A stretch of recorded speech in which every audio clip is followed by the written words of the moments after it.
day 8 of the Radio Free Skaro Fluid Links Advent Calendar. The question from Rodney Hraviton, a.k.a. Jim Hrivnak, former goalie of the Washington Capitals, at Wagner Fans 74, is this. Do you think the first 4 seasons of Modern Who should get a re-release with new extras, commentaries, etc.? If so, what would you like to see? Well, as we previously alluded to, 25 hours of raw footage from shooting, of course, that's on there. Absolutely, it should get re-releases.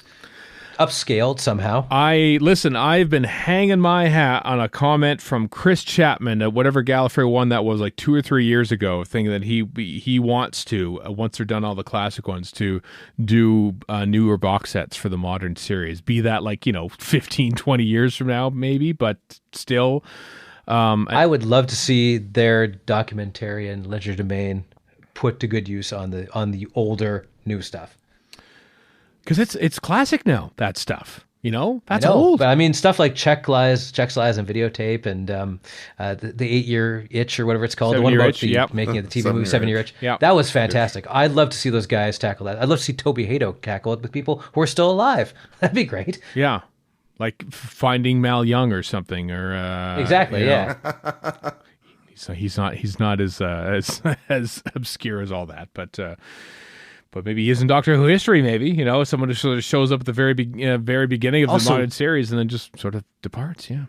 Did the Confidential show up on the DVDs or not? I don't remember if they did. They were cut downs. Okay. So we, Put the full Confidentials on, restored Confidentials. But yeah, the full 45-minute versions with generic music put on for some of the, the pop songs. And I know what you're going to say, Chris. Yes, also the one where they're swimming for no reason. Yeah. No, that's Arthur Double. Yeah, we're talking the SD versions basically here. Boy, oh boy. I mean, obviously a big documentary about how Doctor Who came back, which is basically, the video documentary version of The Long Game, the book by Paul Exactly, Hayes. yeah. Exactly, I was going to say the book. Yeah. Let's face it, the reason why Christopher Eccleston left, let's do this now. I mean, for sure. He wasn't talking about Doctor Who for 15 years. Maybe in another 10, 15 years, he'll be ready to sort of, lay it on the line and just say what happened here. I think that would be quite interesting. Both Tennant and Capaldi are huge Doctor Who nerds, and Tennant already kind of did this with the Confidential, but just let them expand upon that. Have a series of things where they get to nerd the hell out about old Doctor Who, like classic Doctor Who and new, I guess too. And have Capaldi do the same thing. And Smith and Whittaker and Eccleston, probably not Eccleston, but let's assume for the sake of argument he did want to do the same. More power to him, but those two would definitely do it. So. Like Behind the Sofa, except with Modern Who Doctor Companion teams. Oh, yeah. That would be fun. That would be fun. Watching it. I like that. Yeah. But I was thinking of more mundane stuff, like a feature on the career of Billie Piper and her success after the show, and the career of Freema Agyeman and her success after the show. Right. Things like that. Like a Matthew Deep Sweet dive into other parts of the interview, show, like The Mill. The Mill's got so much history with the show. Why not have a whole thing about them? Massive thing about that. I mean, as great as the Confidentials were, especially back in the day when they were like just this window to a world that we never really got to see before, watching Doctor Who being made.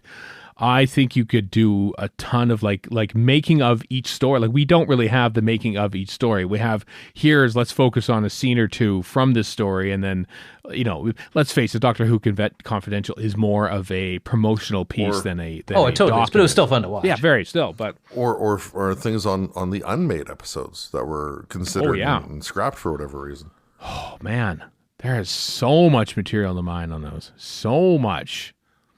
And I'm happy that Chris Chapman, the one person who mentioned it once to me, I'm sure he's mentioned it I'm sure other people have asked him, and maybe even other people, if there's going to be Modern Who. Is there copyright stuff? Is there is there that to hang stuff back? I wonder. I don't know. That would tie this up or something. Who knows? I mean, probably. We can There's always something like that. We can deal with that though. So anyway, how many discs would this be? That I'm looking at least 25. So basically, it's the only it would whereas the classic series ones have decreased the amount of space that you need on your shelf. I feel like we've just lost all that space now to the modern series box sets of like 50 discs. Will Blu-rays even be a thing by then though? That's the thing. No, it'll be a hard drive you slot in your head, just like Johnny Mnemonic.